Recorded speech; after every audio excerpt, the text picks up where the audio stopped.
कोई दुनिया का आदमी डिस्टर्ब ना कर सके। और आपका प्यार है तो मुझे कहा घंटा डिस्टर्ब ना कर पाई। तुला सही हमके प्यार करत रहा, देखा तनी के हमारे के डिस्टर्ब करता, हम यही जिन बनी इतना दिन से डिस्टर्ब करके कुछ ना भइल।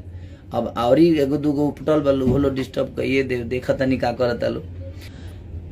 एगो नचनिए कारण कनिया के भुलाई रे गइल ना, एगो गाना और रिलीज हमारे भाई रहा।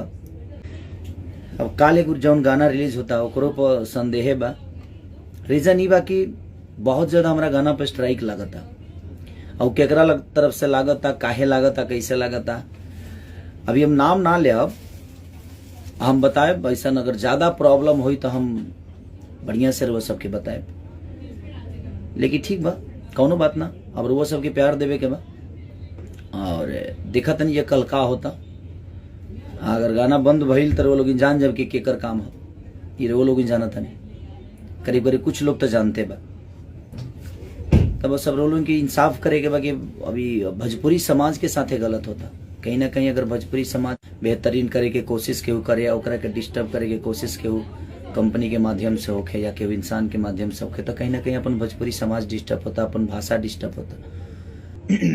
और जो आगे रहता है, आप लोगों ने जिसको बड़ा किया है, हम आपके प्यार से बड़े हुए हैं, तो जब कोई बड़ा होता है तो चीजें भी आती है, प्रॉब्लम भी उसी को होता है। आप लोगों ने इतना प्यार ही दे दिया है कि प्रॉब्लम जीवन में आती ही रहेगी।